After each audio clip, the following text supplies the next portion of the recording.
Hello guys, मैं भावना सैनी। आज मैं आपको बटुकेश्वर दत्त के बारे में बताने जा रही हूँ। बटुकेश्वर दत्त कौन थे? यह हमारे देश के एक स्वतंत्रता सेनानी थे जिनका नाम इतिहास के पन्नों में कहीं सिमट गया है। इनके बारे में बहुत से लोग नहीं जानते हैं, तो आइए हम इनके बारे में आपको बताते हैं। बटुकेश्वर दत्त कौन थे?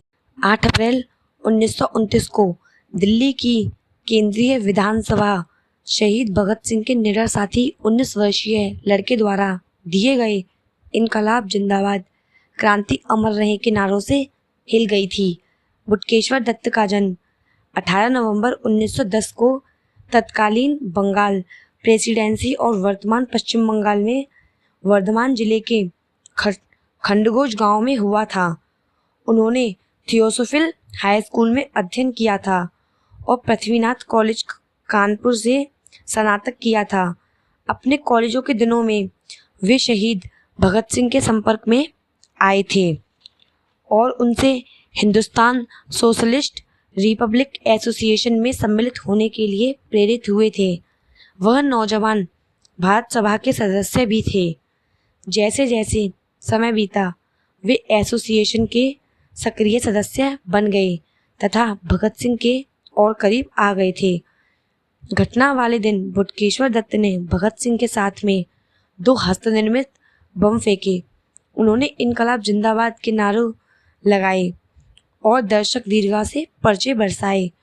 बम विस्फोट का उद्देश्य किसी को नुकसान पहुंचाना नहीं था, बल्कि अभिव्यक्ति की स्वतंत्रता पर अंकुश लगाने, नारी स्वतंत्रता को, श्रमिकों के अधिकारों को कम करने वाले दमनकारी विधेयकों के विरुद्ध शक्तिशाली विरोध का प्रदर्शन करना था।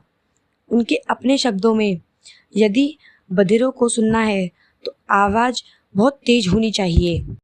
इस प्रतिष्ठित जोड़ी को उसी दिन गिरफ्तार कर लिया गया। उन्होंने बचने का कोई प्रयास नहीं किया क्योंकि वे चाहते थे कि उनकी आवाज सुनी जाए। दत्त ने जेल में भी मानवाधिकारों के लिए अपनी लड़ाई जारी रखी। वे भगत सिंह की कैदियों के बेहतर जीवन स्तर की मांग का समर्थन करने के लिए 114 दिनों तक चलने वाली सबसे लंबी भूख हड़तालों में से एक में उनके साथ सम्मिलित हुए। उनकी मांगों में यूरोपीय कैदी जैसे सामान, आहार प्रदान करना, पुस्तकें, पठन सामग्री, कम से कम एक मानक दैनिक समाचार पत्र उपलब्ध कराना और राजनीतिक कैदियों के लिए अलग वार्ड जैसे विषय सम्मिलित थे। दत्त को आजीवन कारावास की सजा सुनाई गई और उन्हें अंडमान सेलुलर जेल भेज दिया गया।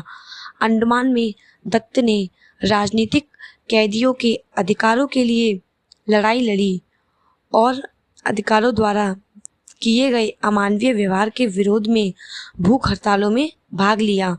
बाद में दत्त को हजारी जेल, दिल्ली जेल और पटना जेल में स्थानांतरित करा दिया गया।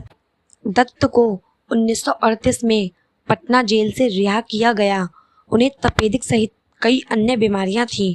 अपने दुर्बल स्वास्थ्य के बावजूद उन्होंने 1942 में भारत छोड़ो आंदोलन में गांधी जी का साथ दिया। उन्हें फिर से गिरफ्तार कर लिया गया और 4 साल के लिए कैद कर दिया गया। आज़ादी के बाद 1947 में जेल से रिहा होने के बाद वे पटना चले गए। दत्त ने इसके बाद सक्रिय राजनीतिक जीवन से संन्यास ले लिया, लेकिन लेख लिखना जारी रखा। दत्त का स्वास्थ्य, जो लंबे समय तक कारावास, भूख हड़ताल और यातना के कारण दुर्बल था, और भी खराब हो गया। दत्त ने 20 जुलाई 1965 को एम्स दिल्ली में कैंसर के कारण दम तोड़ दिया। वे अपने पीछे अपनी पत्नी श्रीमती अंजलि दत्त और अपनी पुत्री भारती बच्ची दत्त को छोड़ गए। उनकी अंतिम इच्छा को सम्मानित करते हुए उनका हुसैनीवाला में देह संस्कार किया गया, जहां भगत सिंह, राजगुरु और सुखदेव को दफनाया गया था।